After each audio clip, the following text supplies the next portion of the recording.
there, it's Linda here. Thanks so much for joining me today as I play with Mudra's beautiful 3x4 Love Stencil. Because this is a smaller stencil, it fits beautifully on a smaller note card. So my cards today are 12.5 centimeters by 8 centimeters. And with this beautiful Love Stencil, it gives you such a gorgeous, detailed focal point in the center of your card. You really don't need too much else to make a beautiful card. Most of my designs today are fairly clean and simple, but there are a couple that are a little bit more layered, and the Love Stencil, as you can see here, is just so very beautiful. It works beautifully with or without a lot of embellishing. So first of all today, I've got a white note card and a black note card, and I've stenciled over the Love Stencil with a product called Transfer Gel. It's from Deco Foil. Now this is my laminator here. It's not at all expensive. In Australia I think it cost me $20 from, I think it was Officeworks. It's a few years ago now. So I put the foil on the top, just a size a little bit larger than my note card piece, put it inside a piece of white typing paper, run that through the laminator once it's warmed up and the light has stopped flashing, and then you simply give it a bit of a rub to make sure that it's all transferred over, and there's the beautiful rainbow foil. And what a lovely result it gives you with that stunning Love Stencil. Now I'm cutting down a piece of gold foil to use on my black note card.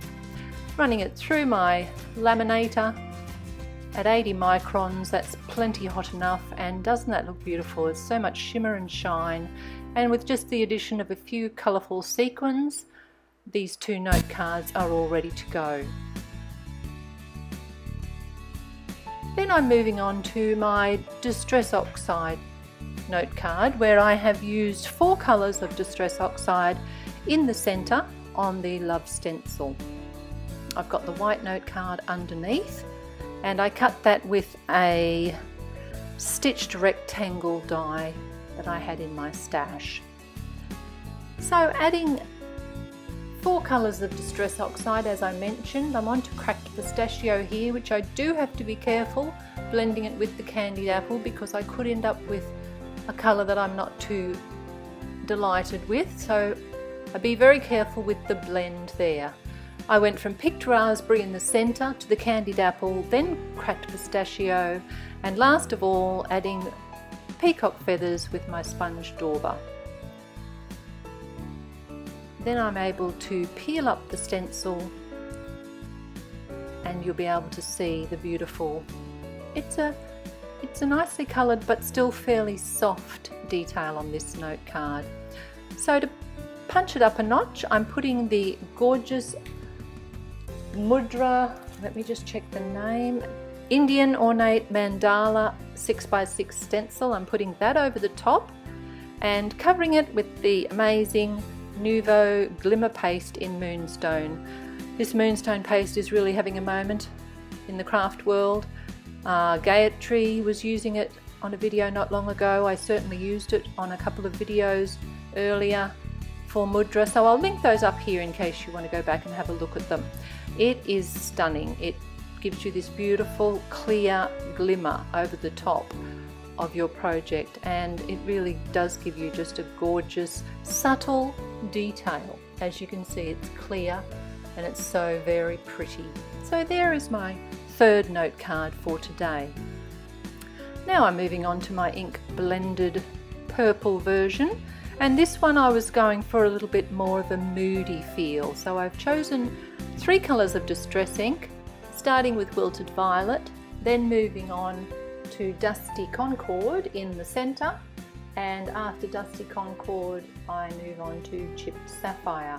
I do go back to the Wilted Violet in between just to help with that blend, and then onto the Chipped Sapphire for my 3rd colour, and I do really try to build up quite a bit of depth of this ink, and I do go back to the Dusty Concord to blend the two together. So once my blended piece is finished, I adhere my Love Stencil over the top of it, try to centre it each time, and using some white pigment ink from Hero Arts in the colour of Unicorn, and applying that with a sponge dauber. And I do go over it all once and then back over it all again, just to get a really good covering of the pigment ink. It tends to fade out after it sits there for a little while. I do want it to be fairly bold. As you can see, it leaves a beautiful image on the front, and I've just adhered my little note card with some removable adhesive, now adhering the stencil over the top with my painter's tape and onto my silver texture paste, which is from Cosmic Shimmer, laying down the gorgeous Mudra ornate mandala stencil over the top again. And this time, as you see, I have both stencils in place. So the silver is only going to go through the mandala stencil where the Love Stencil lets it. So that will give another different effect for a little bit more of a layered look on this note card. Peeling off the first stencil, the mandala, and then peeling off the second stencil, which is the 3x4 Love Stencil. And I'll just carefully peel up from the removable tape, and there you can see the dimension and the shine that you get using those products together. So I just added that piece to a silver note card and onto my fifth note card to share with you now. And this one is very clean and simple. It is simply on a black note card, a nice thick layer of the Nuvo Tanzanite Lavender Glimmer Paste, and then I just embellish it with a number of purple gems, and my fifth note card is complete. Thanks so much for joining me today. I hope to see you again soon.